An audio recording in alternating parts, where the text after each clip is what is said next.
Hello, musicianship students. Welcome to week 3. We're kicking off week 3 with lecture 5. As you move through this video, you will see that there is video added in from campus lectures in which all the concepts are explained in detail. I just wanted to go over a little bit of evaluation 3 where the video campus lecture picks up connects to what we'll discuss now. I'm asking them a trick question, and I'll get to that in just a moment, but that's in the piano piece. Let's see what we have to get through in our evaluation this week. That's the first thing we're going to look at for this week. Here we have all your evaluation requirements. Remember, there are 5. It's the same thing you've done for the first 2 evaluations. Let's look individually at them. The first thing are your scales. Again, you've been doing scales for the first and second evaluation as well. For this evaluation here, evaluation number 3, in week 3, it is B flat major and E flat major scales that we want you to demonstrate for us clearly with the correct fingering. As always, a minimum speed of 70 BPM with a metronome clicking for you is required, and use of the correct fingering is required, and of course naming each note as you play it. Let's take a look at B flat to help you out. They're all in the fingering charts that you're given, but I'll show you here what the fingering is briefly here, but you should check those fingering charts. That is your source. But let's take a look. So here's B flat. If you're right-handed, you're starting with 2. Both E flat and B flat start with a crossed over finger. It's the most facile way to get through this scale. We start with 2, go to thumb, 2, 3, thumb under again, 1, 2, 3, 4, back down, 3, 2, 1, cross the third finger over, 3, 2, 1, and cross that second finger over at the end. Let's look at that for the left hand. I'm going to start with 3 in the left hand. 3, 2, 1, fourth finger crossed over. 4, 3, 2, 1, cross that second finger over, but then you're going to go back down to the thumb right where it was. 1, 2, 3, 4, thumb under, 1, 2, 3, and you're done. Remember, you only have to play 1 octave of each scale with 1 hand. You would never split a scale, a single line of scale between 2 hands.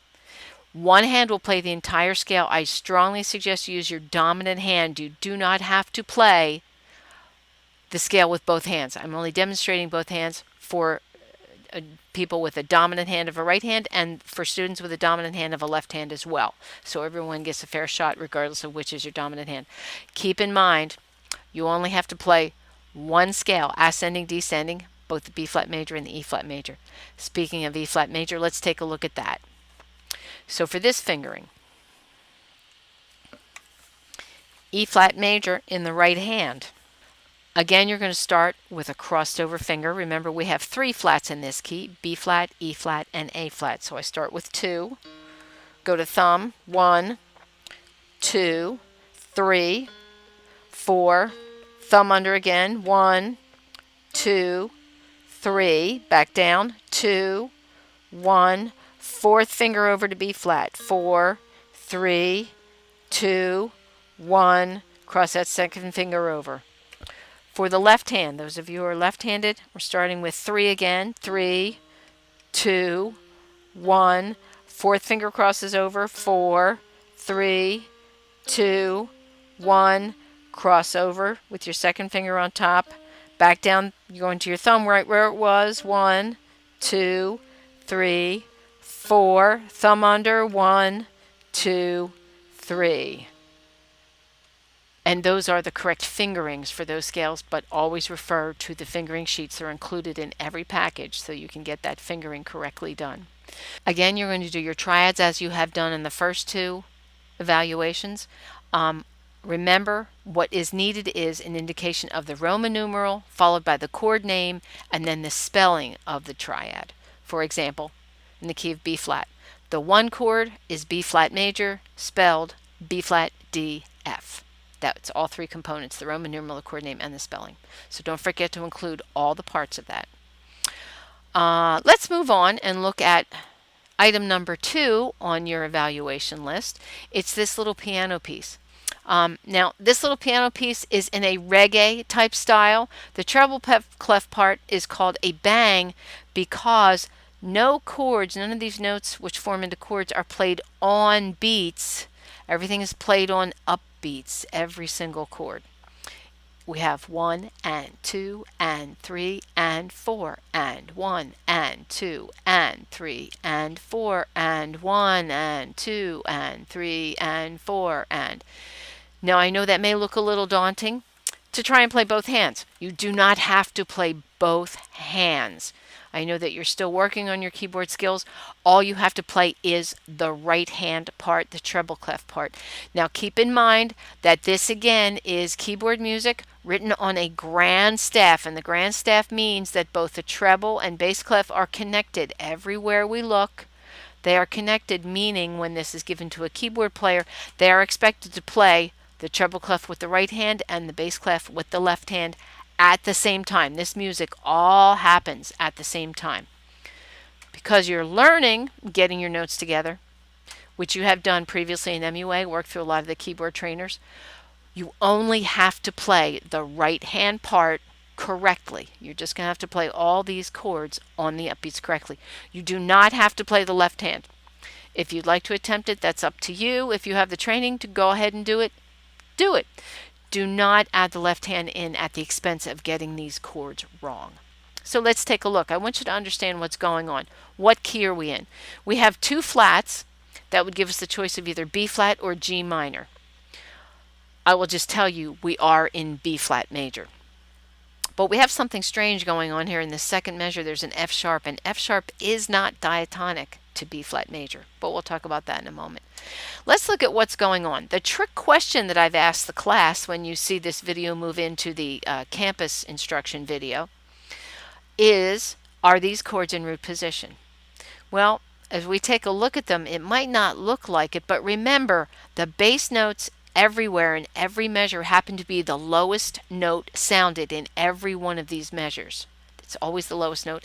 And we analyze and hear harmony from the bottom up, from the lowest note up. When I look at my first chord, let's look at the harmonic structure here. This is a B flat, this is D, F, and B flat. Let's take a look at that on the keyboard. There's a B flat right here, and this is D, F, B flat there. That is a B flat chord in root position, and that's a 1 chord in the key that we're in. If we move forward to the next measure, that is a D. That's this D right here. This is D, F sharp, A, C. That is a D7 chord. It is in root position. What is D7 doing there? We'll talk about that in just a moment. Let's move forward to the next chord. This is G right here, and the chord, the notes are D, G, B flat. Now the right hand parts, this D, G, and B flat, that doesn't look like root position, and in fact the right hand is arranged in an inversion of the chord. But the point is, the lowest note is G, and that is the root position lowest note of a G minor chord. So yes, every single one of these chords has the same setting. This is a B flat chord with B flat as the lowest note, even though the right hand has an inverted arrangement of the notes of that triad. This one's an E flat with an E flat, G, B flat up top. That right hand chord happens to also be in root position, but the whole chord itself is in root position. Here's an F chord, the same F chord that is there. That is the 5 chord in this key. This F right here is the lowest note. The right hand is C, F, A. C, F, A. Right here, the right hand may look like an inversion, but because the lowest note is the root, this chord is in root position. And again, that is true of every single chord in this entire piece. So here we have B flat. That's the 1 chord. We have here a D7, and I have said that is not diatonic. Of course it's not. There is no F sharp in the key of B flat, but it is a D7 chord. If I were to think for a moment what chord is the 5/7 chord. When is D7 the 5 chord? In what key? Well, whatever key, D is the 5th scale degree. In the key of G major or G minor, a D7 can resolve to a G-based chord, and there's the G-based resolution. What I've done here is called a secondary dominant. What happens with the secondary dominant is that essentially you borrow the relationship of a 5/7 chord moving to its 1 chord or tonic chord in a key, and you sort of temporarily borrow it and transplant it into a key where it doesn't usually happen. There is no D7 in the key of B flat. As a matter of fact, the 5 chord in the key of B flat is F. I've borrowed when a D7 moves to a 1 chord, a 5/7 D7 moves to a 1 chord of G minor when you're in the key of G minor. And I've set that scenario right here. Now, a D minor chord in B flat is normal. That is the 3 chord. But I've changed it to a D7 and gone, oh, well, this is just like the 5/7 in a G-based tonic setting, either G major or G minor, and it's been borrowed and placed in here. I'm not changing keys, I'm just making things a little more interesting, a little more colorful. So that's what a secondary dominant does. Don't worry about that too much. I'm just trying to give you a little extra information in terms of understanding that a dominant 7th chord used as a secondary dominant, one that doesn't belong in the key but does the same work as if it were in the key that it came from, in this case a G minor bass key, that you can do that, and that's called a secondary dominant. That will be more important as you move forward in the program. Yes, you will need to know those kind of things, but I'm just sort of tossing out for you to think over. You will be not tested on it. Excuse me, you will not be tested on it or have any serious questions about it in this month, but it's coming down the road. So because that's a D7 moving to a G minor, I can look at the G minor because that does happen in B flat. In the key of B flat, 1, 2, 3, 4, 5, 6. The G minor chord is the 6th chord in the key of B flat major. So I'm calling this a 6th chord, of course, and I'm calling this the 5/7 of 6 because that's where it goes. So we have Roman numeral 1, a 5/7 of the 6th chord, which then moves to the 6th chord. This is an F chord, that's the 5 chord in B flat, and then of course 5-to-1 motion is so common that 5 chord resolves back to a 1 chord in our key of B flat that we are in. This is E flat, G B flat, that's a 4 chord in the key of B flat, back to a 5 chord, the F major, and of course resolving to a tonic 1 chord B flat.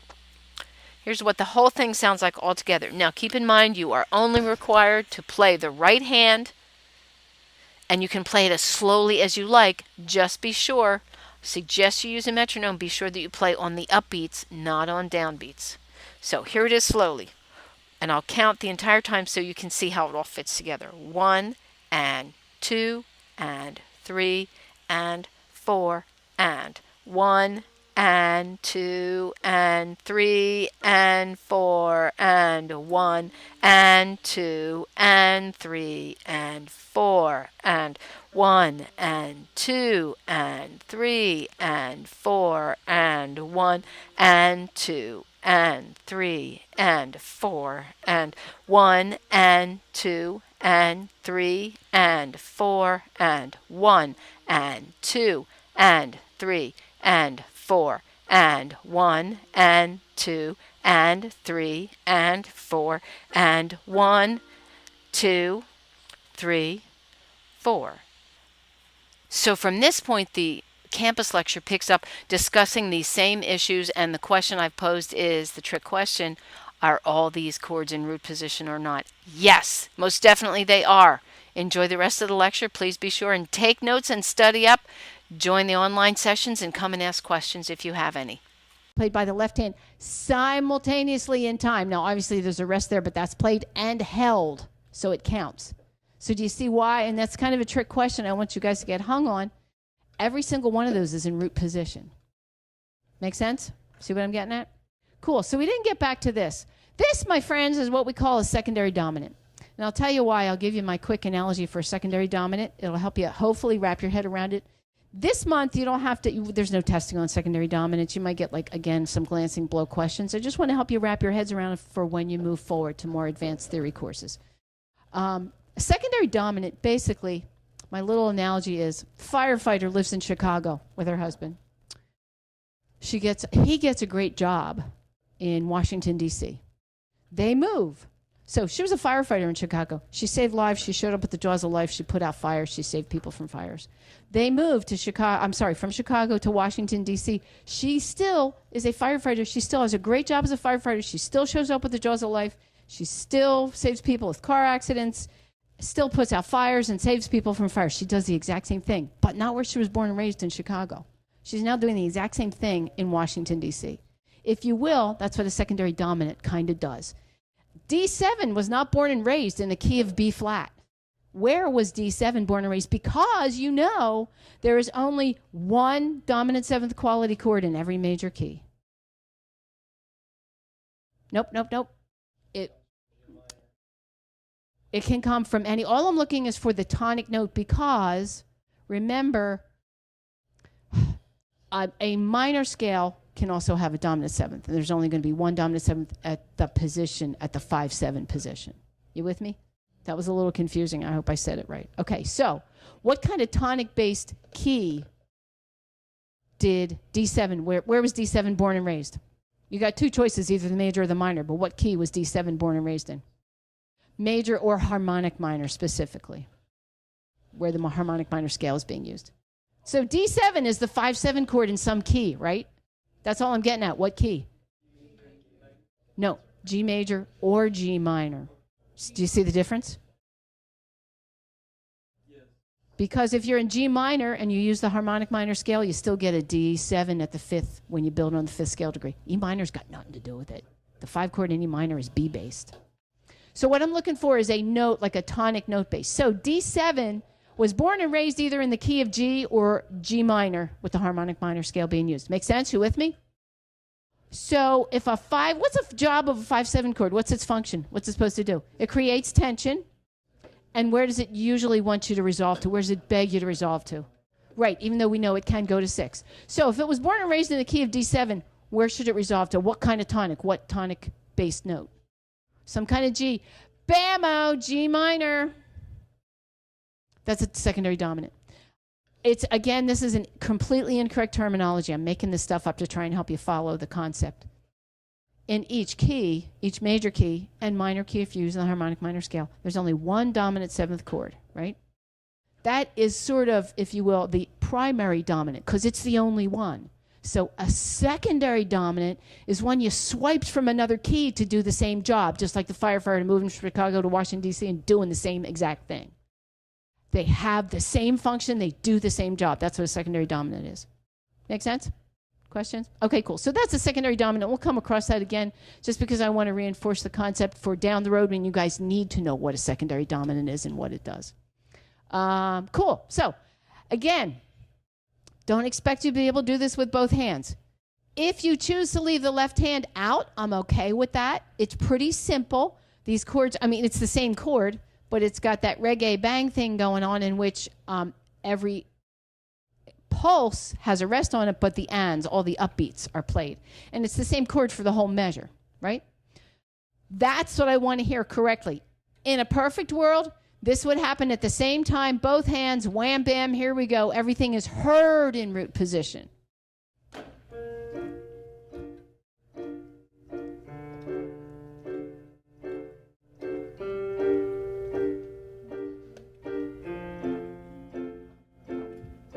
You get the drift, right? I know I don't have a room full of pianists with 12 years of classical piano training. What I want to hear is the right hand played correctly. I will warn you, be careful. Practice it with a metronome. It's really easy to get flipped around and play on the beat instead of on the upbeats, okay? If you can do the left hand, go for it. Don't do it at the risk of not getting the right hand correct. If your left hand is on Mars while your right hand does the right thing, I don't care. I'll take that, okay? I want you to get the concept. The concept, it's unfair, I think, to ask you, unless you have training, to go ahead and do both hands. That's more about a coordination thing. I'm talking about you understanding the musical concepts.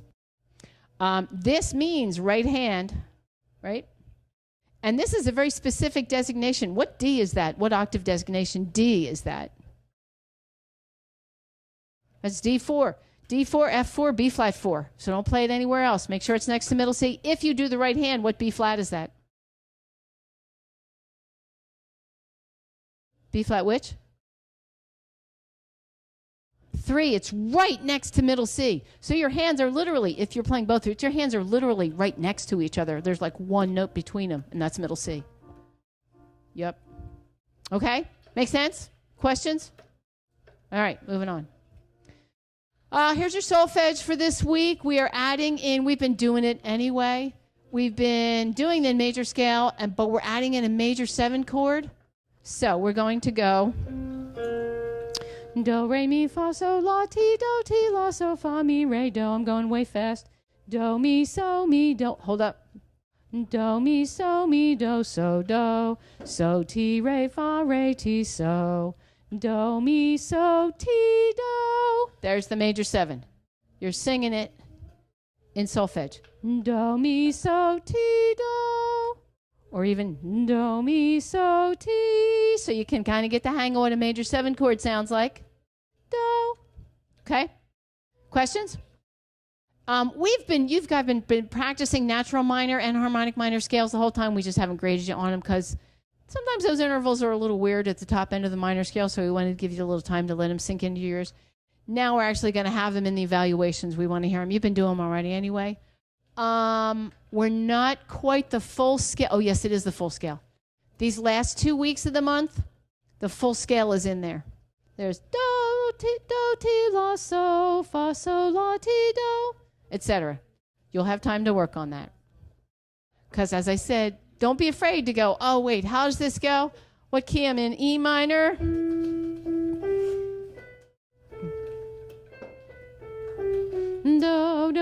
Go ahead and play it for yourself to support yourself when you're trying to learn it. It's not the ideal way, but in a compressed, accelerated environment, it's still going to help you. You're still going to start to kick in, the ear training we're trying to set up for you guys. Okay? So go ahead and help yourself, but you will be, you have to do it a cappella when we evaluate you. We don't help you guys out. Generally speaking, you guys been doing okay on solfege, but don't get cocky and not practice. Practice. Rhythm. Okay. We are going to do some some new and fun and interesting things with rhythms. We're going to do some more subdividing. We're going to look at 16th note variations in simple meter. As per my usual, there are no beats written here. We just have rhythm, a set of instructions telling you when you feel a pulse. What are we supposed to do? What are we supposed to do here?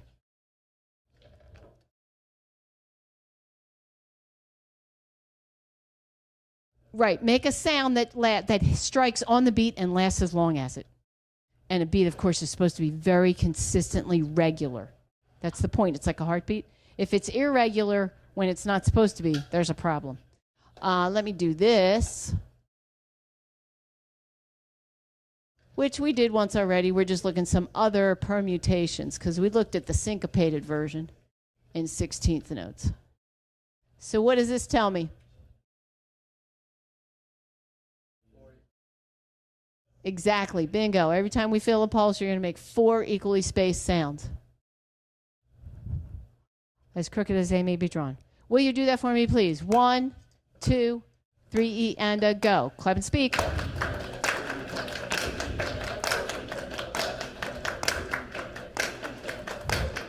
Beautiful. Just going to use ties once again. I think it helps you see the structure, and then you get to see the a slightly more refined version when you just rewrite the rhythm.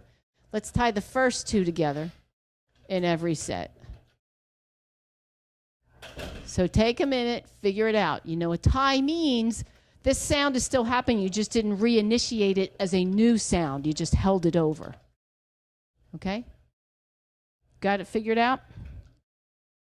Here we go. 1, 2, and a 3, and a go, and a.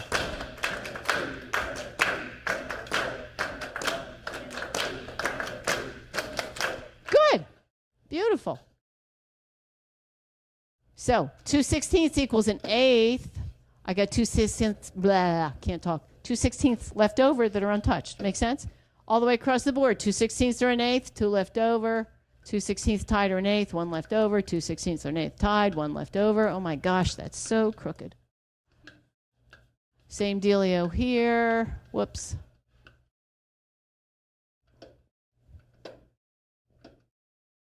I want to make sure they don't get so low you can't see them. Okay, so makes sense? These two lines are identical now. Read the second line, please, even though I can't tell the difference of which line you're reading. Second line, 3 and a go. And a.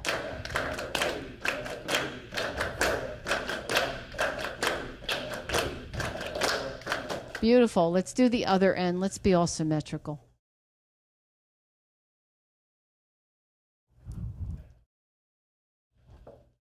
Going to tie the last two in every set. So take a sec, figure it out.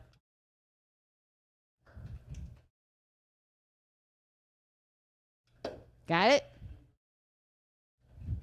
1E and 2 and a 3E and go. And.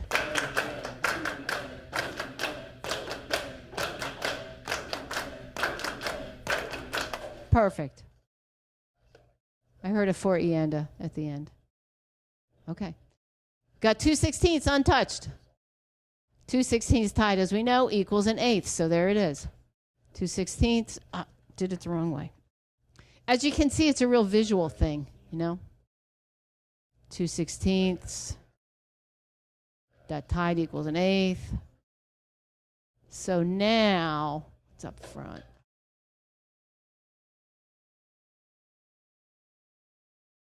I like to line them up a little better, but I'm doing a terrible job of it here. So line 1 and line 3 are identical now, right? Read line 3, although I can't tell if you're reading line 1. 1, 2, 3E and go E and.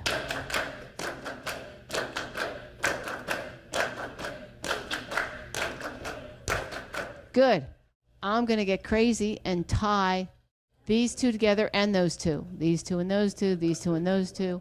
So I have two side-by-side ties.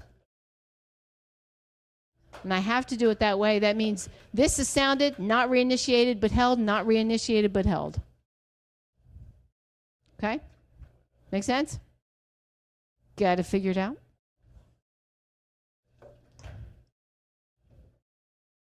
Ready? Give it a try. 1E, 2E, 3E, and a go E.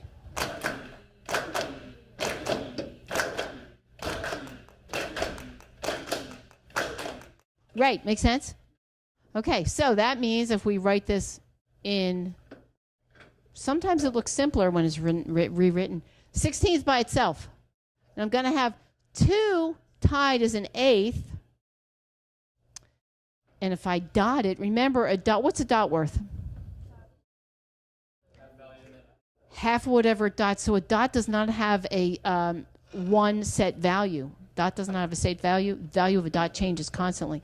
Value of a dot is half of whatever it's dotting. So I know 2/16 equals an eighth. And if this is 2/16, 1/16 that's left over is half of that. So I can just dot it. Make sense? So these two figures are the same now. You know, and I'll put the note heads on. It is a little easier to see. Missing one. There we go. What is it? 16th first.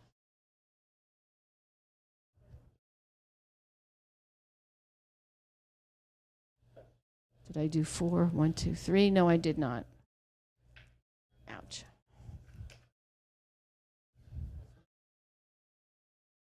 Okay, so now, first line and this line are identical. Make sense? You see that? So when you see, whoopsie.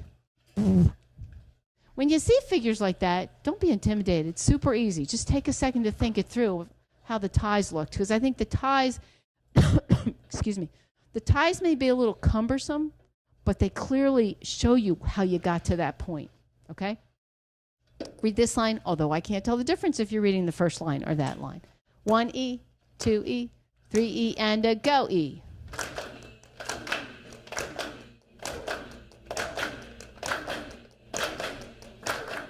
Good. Okay, let's go the other way. Let's tie the first 3 notes together, and you do have to do 2 sets at a time. You can't do it any other way. So I'm going to tie these 2 and these 2, these 2 and these 2, these 2 and these 2, these 2 and these 2.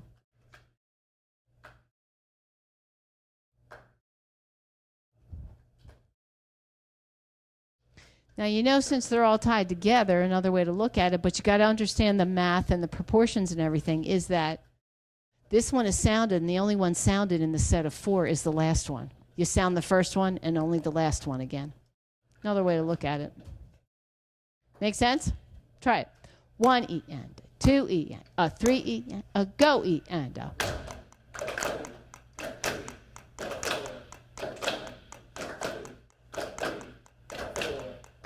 Good, good, good, good. Oh, and I heard that little at the end. Awesome. So same dealio. 3/16 is the same deal. It's worth that. So it's 2 is an eighth. 1 left over 16th is a dot. Just the opposite, if you will. That.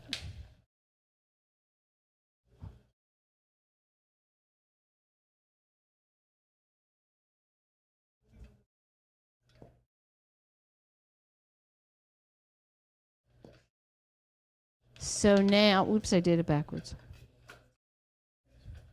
So now this line and the top line are identical. Oops, no dot there. Right? 1, 2, 3, 4.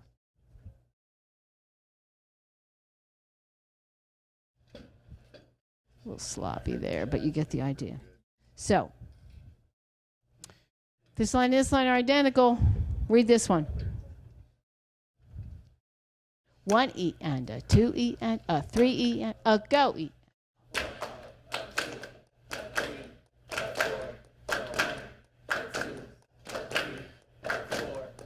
Beautiful. What am I missing? Oh, I'm missing our friend, this one,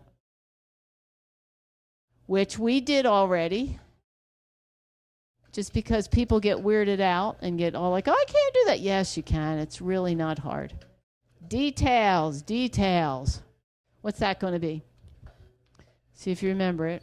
Here's your hint. Cinco, pa, cinco, pa, cinco, pa, cinco, pa. Say again. This one? Nope. 2/16 are untouched. That one's been messed with. See the difference? Cool. Do you remember this one? See if you get it. 1 E and a 2 E, a 3 E and a go E.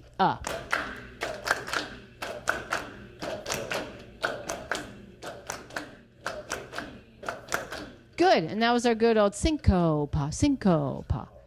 And if you rewrite that, you got a 16th by itself, 2/16 tied is an eighth, and another 16th left over. That's the figure we worked on during the second week as well. Just because you will come across syncopations all the time, they usually create a lot of interest. And people go, I can't read that. Yes, you can. Super easy. Just take the time to analyze it. Think of it this way if it's helpful. 1, 2, 3, 4. So you had this pattern already, but here we go again. Read this one. 1, a 2, a 3 E, a go E, a.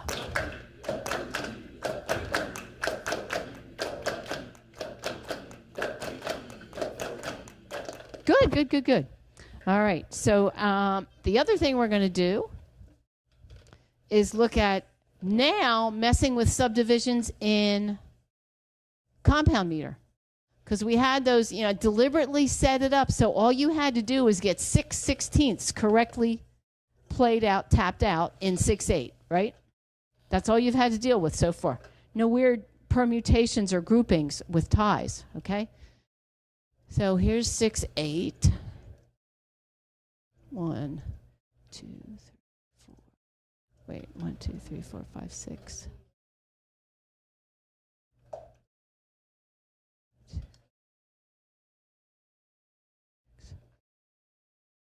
All right, I'm getting lazy. I'm just going to put a repeat sign. So no beats written up here, but every time you feel pulse in 6/8, because this is also, this lasts, all these little 6 sets of sounds last just as long as the pulse in 6/8. What is the unit of pulse in 6/8? What is it? Dotted quarter note. Make sense? Because when you're feeling pulses in 6/8, 1 lolly, 2 lolly, 1 lolly, 2. That is the rhythmic figure that takes up that pulse time is a dotted quarter. So here we have a set of written instructions. How many sounds am I going to make when I feel a pulse in 6/8? 6 equally divided parts. And it's really hard to just go, here's a pulse. Just randomly, somebody said divide it into 6 equal parts. Go!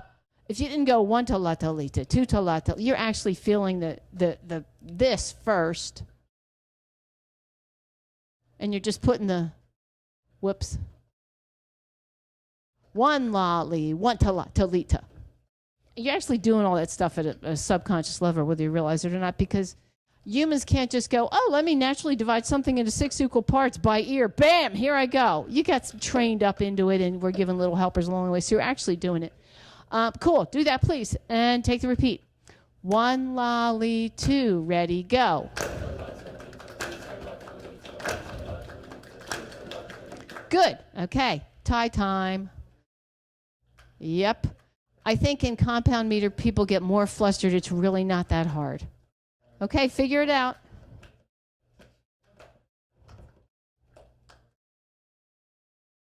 Got to figure it out? Give it a whirl. 1, I'll give you 2 measures prep. 1 la ta lita, 2 lolly, 1 la ta lita, 2. Ready, go.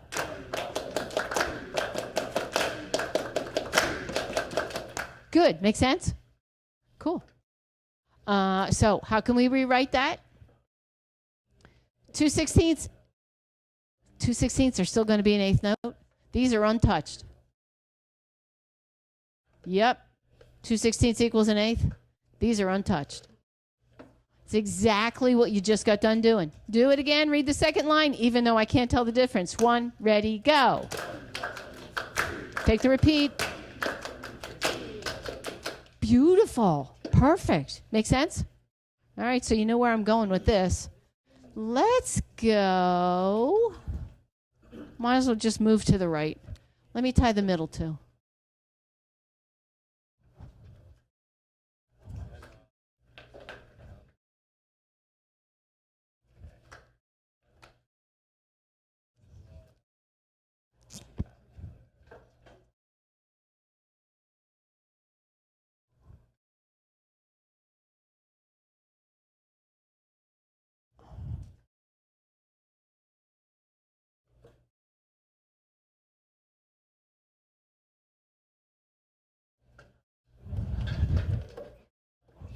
There's your 3/8, the 1 lolly, just to help give you a reference point if it's any help. If it's not, don't worry about it. You got it figured out? Give it a whirl. 1 lolly, 2 to la, lita, 1 to la, lita, 2 to la. Go.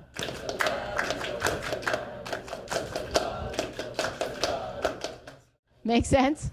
You got it right, though. I'm not real worried about the 2. Let me hear it one more time. Ready, set, go.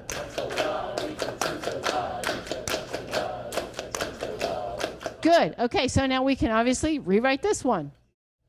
2/16 remain untouched. Right up front here. These 2 tied together equal an 8th. I got 2/16 at the end that are untouched. Isn't that nice and symmetrical? So pretty. Just visually, I like it because it's symmetrical. 2/16 untouched, 2/16 equal an 8th, 2/16 untouched. Exact same figure. Read this measure. 1 to la, lita, go to la, lita.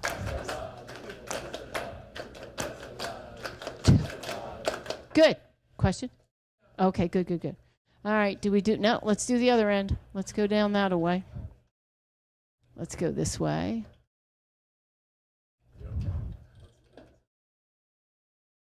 Yep. Got it figured out?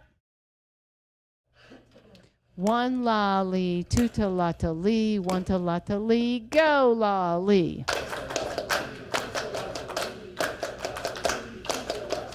Good, so we just rewrite this one. I got 4/16 untouched. 2/16 equals an eighth. Bam, done. But I shouldn't put that note on it because I'm not going to put the others on. 4/16 untouched. Oops. 2/16 tied equals an eighth. Exactly the same. First and fourth line. Read the fourth line. One lolly, go lolly. Okay, hang on. Did you guys notice, just as a teaching point, if you're working with other artists, I set you up every single time I actually snuck the pattern in. And you guys may or may not have realized it. It doesn't matter if you did or not. If you did, yay, go you, because you went, oh, right, that's it. And you did it perfectly. I didn't help you this time. Do you see how everybody's kind of like, wait, what did I have it right? So note to self, when you're working with an artist, if you're setting them up to play something, set them up in the pattern you're using. I didn't go one to la to lee, two to la to lee, one to la to lee, go to la to lee. I just went one lolly, go lolly. And you all had to think fast about that. You didn't get a demonstration of it. And you kind of, some of you were like, whoops, wait, whoa, what? So to save time in the studio, always set your artist up. If you're starting somewhere, set them up with what's coming. So let me do it the right way this time. One lolly, two to la to lee, one to la to lee, go to la to lee.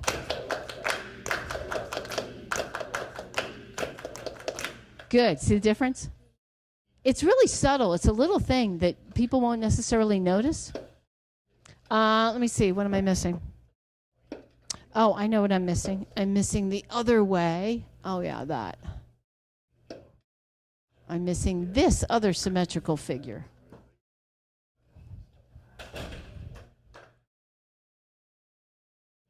Take your time. Figure it out. Slow down when you're trying to figure it out.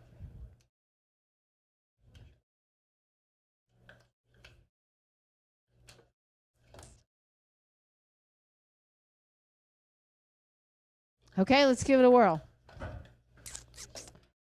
One la to lee, two la to lee, one la to lee. Ready, set, go.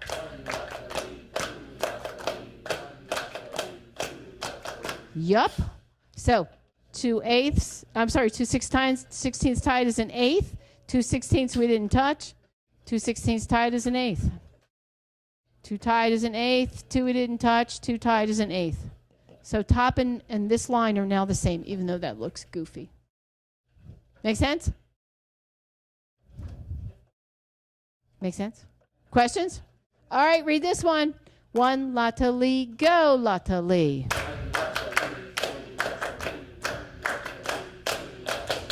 Good. Let's look at this one, since we were just looking at compound.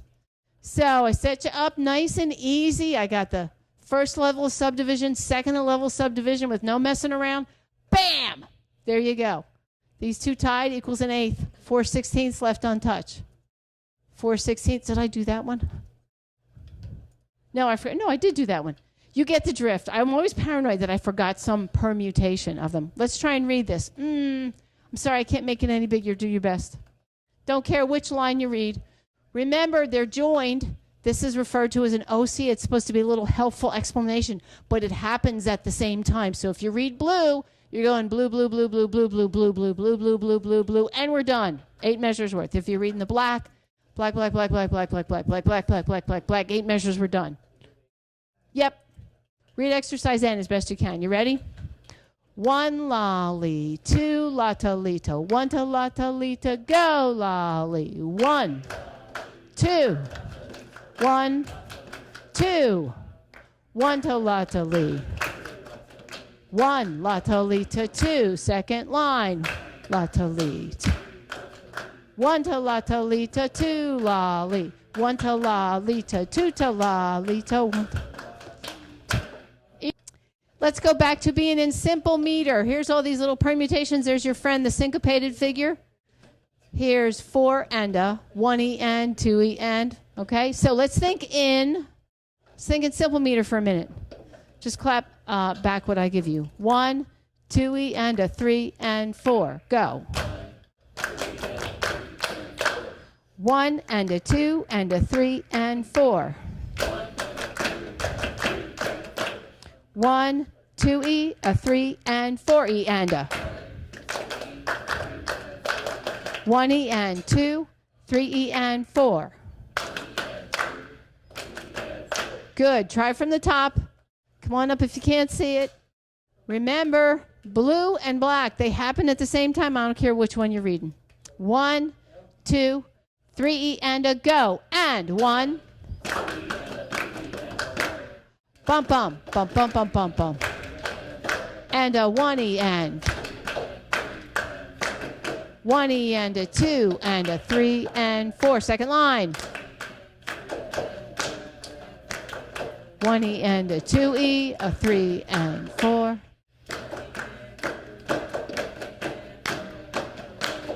2 E. So as usual, same here.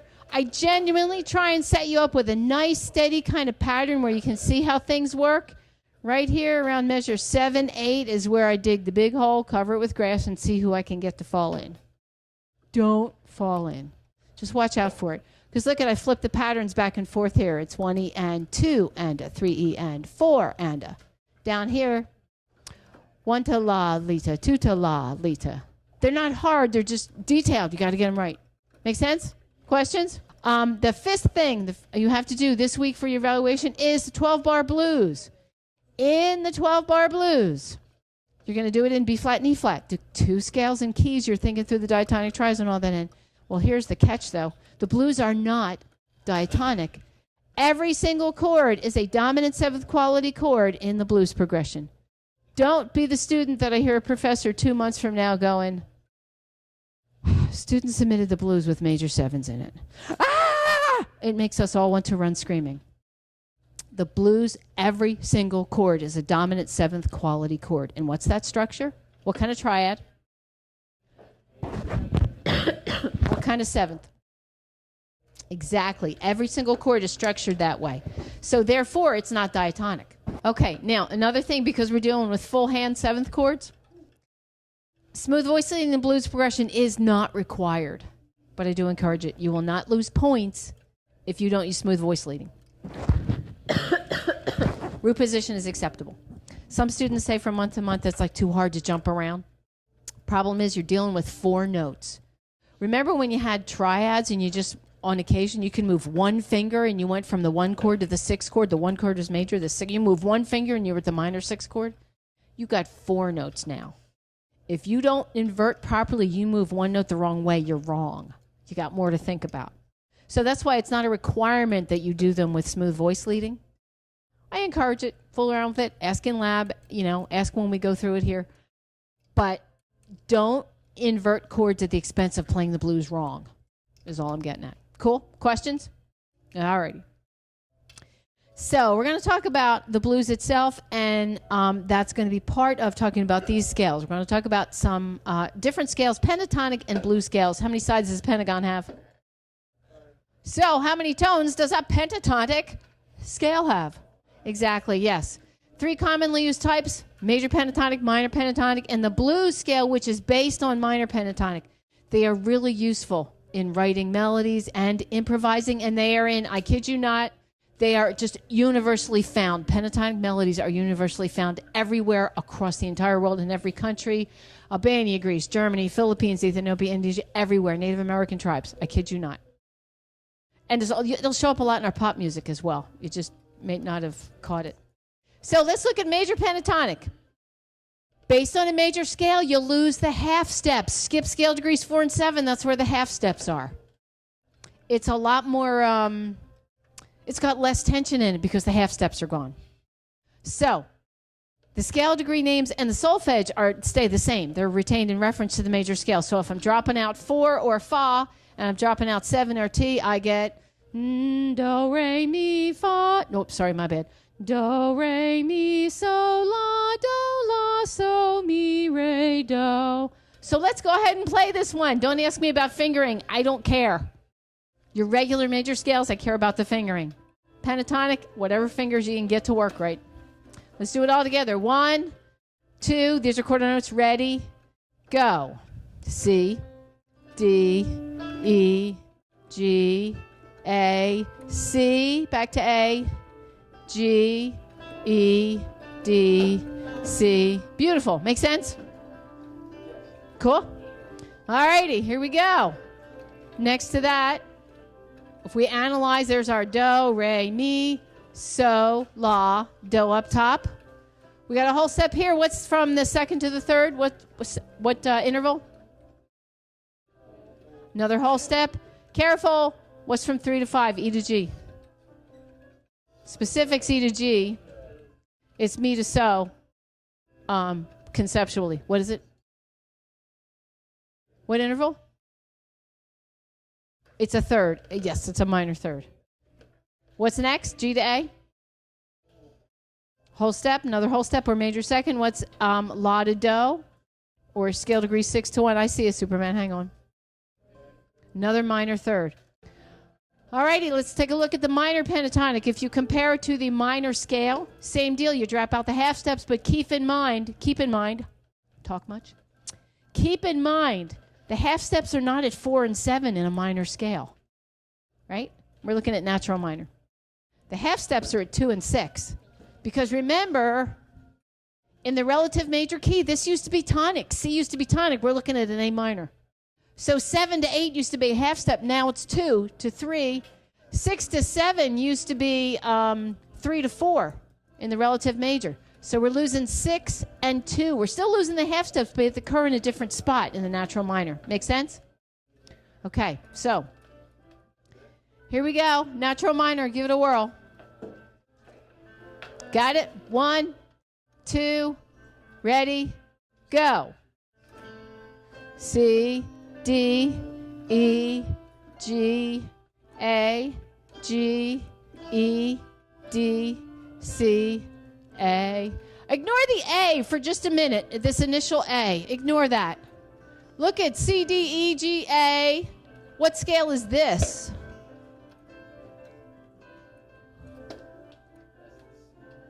That's the C major pentatonic. So in other words, they're related just like the diatonic scales are.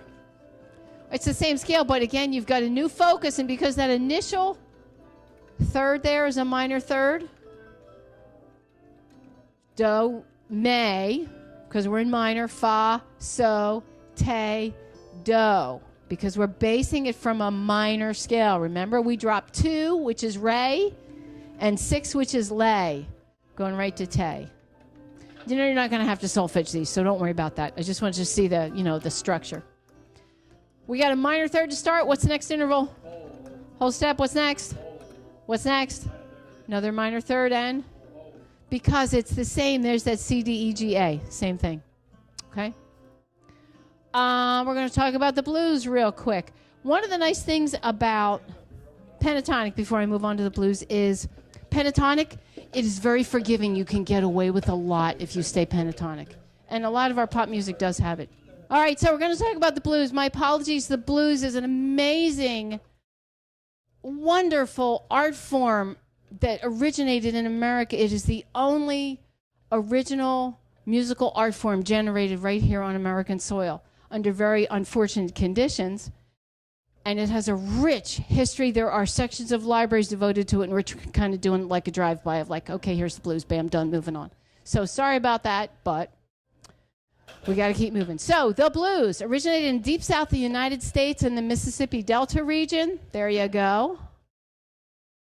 And it was partially brought about by the fact that, against their will, slaves were brought here to support an agricultural economy. Before the Civil War. Conditions were rough, agricultural, cheap. Labor they didn't have to pay for was the point. So the blues were created by former black slaves in the late 1800s. They evolved from African-American music and African-American spirituals, work songs, field hollers, and chants. When that hard work was done in the field, a lot of singing went on to keep things rhythmically going, and probably because it was just hideous working to do anything to lift your spirits. It was also influenced by European folk music. So here's where one of my favorite $20 words, diaspora, comes in. A diaspora is a cultural group that remains intact even though they've been taken out of their home place. A diaspora is a cultural intact cultural entity. So a diaspora can either be the African diaspora in the South in the 1800s was forced. They didn't get a choice. They were kidnapped and forced into slavery. For example, there is, from my understanding, a Lebanese diaspora in Detroit. A lot of people who happened to immigrate from Lebanon ended up in Detroit by choice. They emigrated by choice. They were free to do so. And as a community, they kind of all got together and went, wow, well, there's so many of us Lebanese. Let's have Lebanese cultural centers and art and music and religious gatherings and all. So there's a diaspora, a Lebanese diaspora in Detroit, from what I understand, although I could be wrong. My point is, you get what I'm talking about in a diaspora, what a diaspora is. So the African diaspora brought all this wonderful music and culture and drumming and all sorts of wonderful things from African culture. They were subjected to Western culture via slavery because all the people who lived in the States and forced them into slavery had a different set of music and culture, and the two kind of got combined. That's what they mean by European folk music. So honestly, that's like the really cheesy drive-by version of what happened. It's such a rich history. But what happened was it settled down to a blues form. It settled into a standard repeated 12-bar chord sequence, hence the name, the 12-bar blues. Okay? It became ubiquitous, another one of my favorite $10 words. Ubiquitous just means it's everywhere. Every time you turn around, you see it again. Became ubiquitous in many genres, especially rock and roll, soul, rhythm and blues. It gave birth to jazz, rock and roll, soul, R&B. It showed up in funk, neo soul, hip. Blues is everywhere. It seems like every time that I hit this lecture, I'll be driving home, and I swear every fifth song is not blues related. I'll have the radio on, I'm like, it's another blues. Oh my gosh, it's another blues. It's everywhere, and it's something that you kind of know. We just have to think about and point out if we hit them. So here's the standard form. There are lots of variations on the blues. Here's the standard form. I know you guys talked about it last month in MUA. It's composed entirely of dominant seventh chords based on the 1, 4, and 5 chord. That's why I'm saying there are substitutions and variations in jazz blues later on. We don't care about that. Melodies are primarily comprised of minor tonalities with a mix of major pentatonic, especially the melodies making use of the minor blues scale, which the blues scale is minor. It's just a blues scale. It's going to be a little modified. You'll see in a minute. The clash between the minor melodies and the major chords, those major triads with a minor seventh on top, that formed a clash, but you didn't play them side by side. Remember I was talking about those extensions and alterations? The octave makes a difference. So when it's separated by an octave or so, it may be a blatant clash. One thing, the melody is minor, but the chord structure is major. You don't really go, you kind of go, whoa, that sounds hip. Why does that sound hip? Because that distance comes across as what you will see when we continue our discussion of extensions, alterations, and additions. It comes across as an altered chord. Anyway, that is this clash between minor melodies and major chords is a very characteristic sound of the blues, including certain rhythms and other traits of the blues, but that's one of the biggies. Questions? We good? Here you go, 12-bar blues form. It's a 12-bar blues. How many measures does it have, the 12-bar blues? There you go. 12, yep. Standard form is to play a 1-7 chord, dominant seventh quality. It's not diatonic. If you're playing blues in B-flat, that first chord is a B-flat 7. B-flat 7 is not diatonic in the key of B-flat. So blues are not diatonic. B-flat, you would play B-flat 7 for the or a 1-7 for the first 4 bars. Cool. On the 5th bar, you change to a 4 chord and make it a dominant 7th. But it's not a secondary dominant. These are not secondary dominants. The dominant 7 quality is being used differently, is used as a color, not as a functional chord that has to resolve somewhere. You see what I'm saying? It's different. Do a 4-7 for 2 bars. Bar 5 and bar 6, you return to the 1-7 for bar 7 and 8. Bar 9, you hit a 5-7. Woohoo! Is 5-7 diatonic? It's the one chord that is dominant 7th quality in diatonic setting. No other chords are diatonic. From there, you return in bar 10 to a 4-7 again, which is not diatonic, and to a 1-7 again. And very often, at the end, because it's only 12 bars, you didn't play 12 bars and go, thank you very much, ladies and gentlemen, I'll be here all week. You played the blues multiple times. You played those 12 bars over and over and over multiple times. To facilitate that, remember, the easiest way to get you back to what feels like a tonic center, whether it's diatonic or not, is to play its 5-7, which is called a turnaround. So a lot of times at the end of blues, you'll see this little turnaround that takes you back to 1-7 pretty naturally. Coolio? And you guys know this. I know you talked about blues in, just now you have to actually play them in MUA. Often you will also find what's called a quick 4 right here, just because that's 4 bars of 1-7. A lot of times they will throw a quick 4 in there, a quick 4-7. So that's that quick 4 right there that happens pretty often. Let me see what's next. Is this where I want you to do this? Yes. All right, so let's do a blues in B flat. First chord, B flat, D, F, A flat. Say again? Yes, you can. Pardon me. B flat, D, F, A flat. Let's do a quick 4. What's the 4-7 chord if you're playing blues in B flat? And note, I did not say in the key of, because we're not diatonic. E flat 7. Spelled E flat, G, B what? B flat, D flat. My bad, I said B. E flat, G, B flat, D flat, and then you go back to B flat 7 for 2 measures. Second line, bar 5, you go back to 4-7, and this key is E flat 7. E, G, B flat, D flat. Right? And then, did I say we went back to 1-7? Okay, there we go. Bar 7, we go back to 1-7. Bar 9, we go to 5-7, which is what? If we're playing blues in B flat? F what?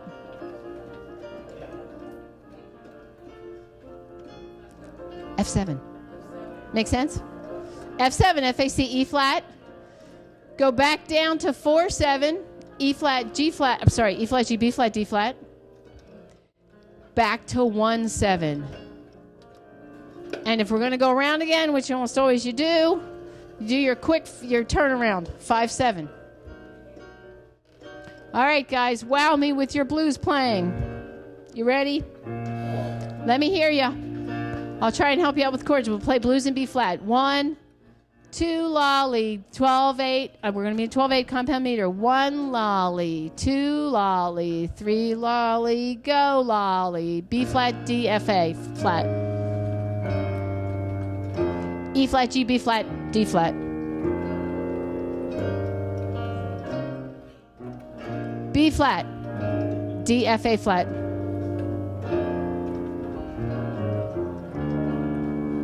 We're coming to bar 5.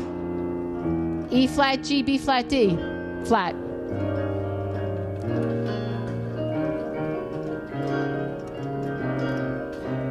B flat, D, F, A flat.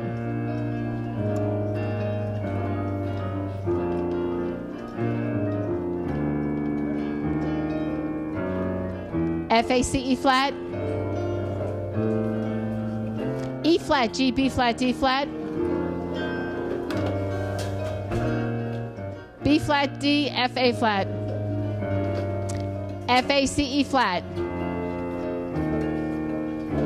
And let's end on a B flat 7. Make sense? There you go. That's part of your, number 5 in the evaluation, blah, blah, blah, blah, blah. Smooth voice leading, not required, but encouraged. There you go. That's actually what's in your package. That's the actual thing. Okay? And careful, you're in compound meter. There is a track, so practice along with the track, of course. Questions? All right, coolio. Moving on. So we didn't talk about the blues scale. I just talked about major pentatonic and minor pentatonic. Now we're going to talk about the blues scale. Guys, can you hold up? Which is based on minor pentatonic. There it is. We did it once already. Minor pentatonic with an extra note. You put a half step. There's our what we saw. Minor third, whole step. There's the whole step there, but we're putting a chromatic movement in here. 2 half steps. 4 to flat 5 up to 5. So let me undo all that. The minor pentatonic scale with an extra note, the flatted 5th, is the blues scale. Make sense? Pretty easy. I was trained that it's sharp 4 going up and flat 5 coming down, but it's kind of like semantics. It's the same note. But there you have it. This is a blues scale.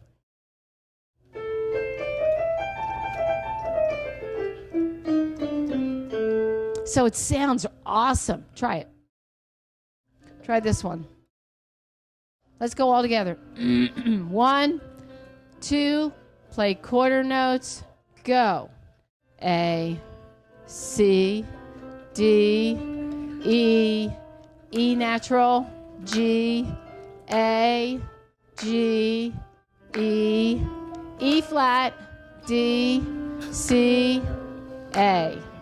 Cool. And the thing is, it sounds great. It's got a lot of great sound on its own. And if you just pick a couple places,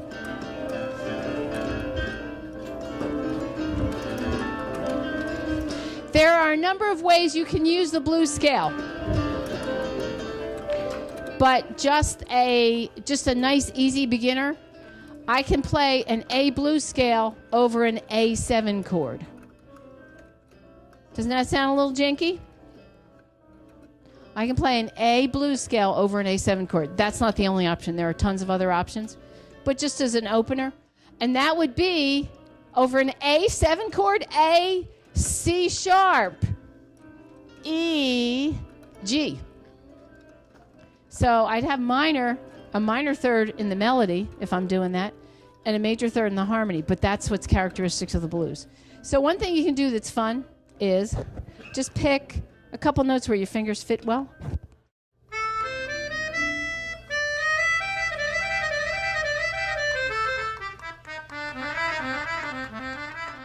I'm just playing 3 notes. I just pick a couple and people are like, oh, you're a genius. So if you ever want to impress anybody, there you go. Just pick a couple notes on a blues scale and you're off. Questions about blues scale? Cool. There's that chromatic motion, just highlighting it. I just want to talk to you briefly about melody creation. I'm not quite sure where. You do get some of this more later on. Again, I'm just trying to throw a couple things out for you to just stick in your back pocket for later and think about. Part of this is because every month I would get lots of questions about motif. What's a motif? Sorry, I'm old school. You can say it one of 2 ways. You can spell it one of 2 ways. First of all, you can create a motif. Some people pronounce it motive. Motif, I'm just sorry, old school. I believe that's German to say motif. It is some European language. Sorry, I forget which one.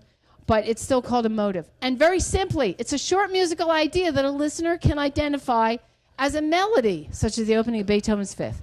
Da, da, da, da. Da, da, da, da. That is the classic motif that they train you in conservatories about. You don't know what a motif is, freshmen people? Here you go. Let's analyze Beethoven's Fifth. And we all sit there and analyze Beethoven's Fifth. Easily identified as a little snippet, okay? Things you can do with a motif. It's a small, short idea that you can, identify and hear. So things you can do. I don't want to block your view there. Once you got a motif or a musical idea, it doesn't, you don't have to call it that. You can repeat it. I kid you not. It's really a simple thing just to repeat. A lot of songs that you guys probably listen to and enjoy probably have repeated figures in them. I mean, the same thing repeated. It isn't like geniusly intertwined. It's just the same notes over again repeated. You can make a sequence. We all know what a sequence is, having nothing to do with logic. What's a sequence? Sing, sing together, merrily, merrily sing. Sing, sing together, merrily, merrily sing. Why is that a sequence? Same set of notes, same motif, same idea. Was taken either up or down, but repeated in the same manner. When it went up, it went up, and when it went down, etc. You repeat an idea at another interval, but you keep the idea the same, how it's structured the same. Make sense? You can augment or diminish, which is very common in Beethoven's Fifth. He goes da da da da da da da da. He's repeating it much more quickly in shorter rhythmic intervals, and there's a point where he goes da da da da. So obviously he's augmented the rhythm. He's made the rhythm shorter or longer. That one's easy to see. So careful, augment and diminish can refer to rhythms as well as chord descriptions. Augment simply means to make bigger, and diminish simply means to make smaller. You can vary the idea slightly, but leave it close enough to resemble the original. And I can't give you a good example of that with Beethoven's Fifth because it's such a short little motif. It's a, I think that's a major third. Yeah, it is. And it's so short, I'd need a better motif to describe. But if something's a little longer, you might change one or two notes so that you go, oh, it sounds, just one note different or just two notes different. Something you can do with a melody.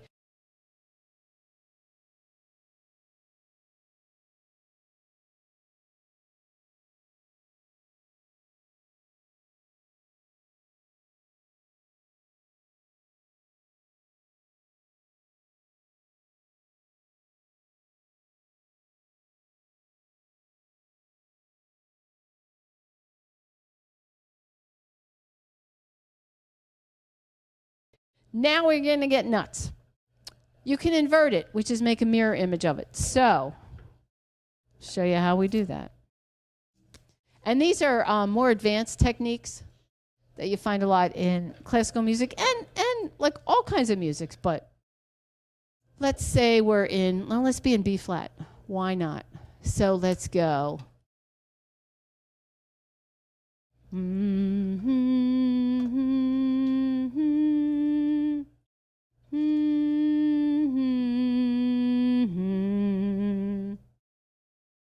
Did I put 4? No, I didn't. Time signature, key signature, time signature. Okay, so there's my little motif. Do, mi, fa, so, mi, do. Lame. But I just want to show you how you do this. Invert it. Make a mirror image. In other words, if I were to put a mirror here, how would it look? So when it goes up, go up when it went down, etc. So a mirror image would be, I need my key signature. When it went up, I'm now going to go down. So I'm going to start up an octave so I don't end up with 8 million ledger lines. B up to D, I'm going to go up. Instead of up a third, I'm going to go down a third. B down to G. I went up a second from there. I'm going to go down a second. I went up next step. I'm not going to look at half and whole steps. I went up another step. I'm going to go down another step. And then I repeated. And then I went down a third. I'm going to go up a third. Then I went down a third. I'm going to go up a third. So that is inverted. Right? So I have do, mi, fa, so, mi, do, la, fa. Wait a minute. No, I did that wrong. Do, la, so, fa, la, do. Ouch, sorry about that. It never hurts to make mistakes because you guys understand you have to struggle to get that right. Do, la, so, fa, la, do. That's that mirror image, and you can see it when I lay it out that way. That's inversion. Get fancy, go retrograde. If stuff is retro, it's from way back when. It's going backwards. You can do just the rhythm backwards, just the melody backwards, or you could do both backwards, and I'm simply going backwards. Here's retrograde. And it's easier if I do it here. Gonna go B flat half note. Just read it backwards. D, F. Oops. Oh no, that was supposed to be an F. F, E, D, B flat. So here, this is retrograde. Say again. Oh, wait a minute. I did something wrong. B, D, F. That's what I did wrong. I was thinking I was in the first measure. Okay, so this is simply backwards, aka retrograde. Do, mi, fa, so, mi. I'm not doing that right. Do, mi, so. Do, mi, fa, so, mi, do. Do,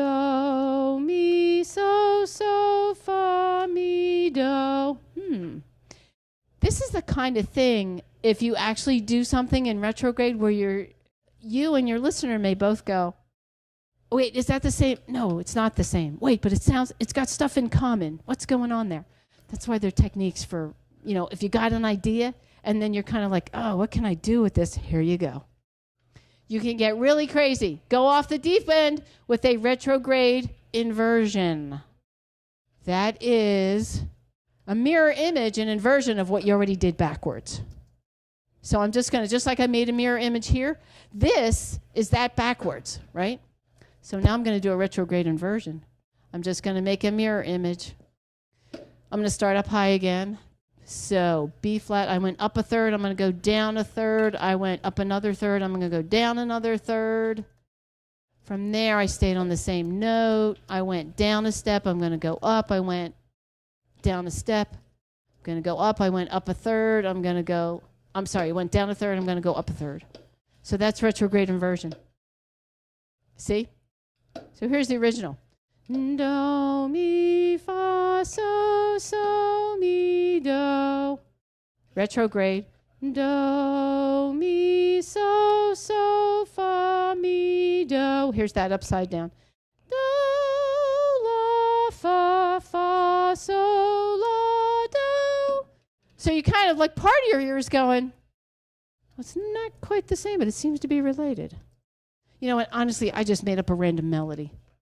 It gets more interesting when it's something you've structured a little more artistically than me just putting notes up on here. So you could see the process.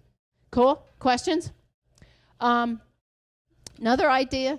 You can always answer, and you guys are probably doing this already. Answer a melodic idea. Think in a call and response kind of way. To see if you can create a complementary musical phrase that fits nicely after your first little idea or your question or call. Bum bum bum bum bum bum. Bum bum bum bum bum bum bum. You know what I mean? Call and response. That's just something to think about as well. Just some thoughts on melodic creation.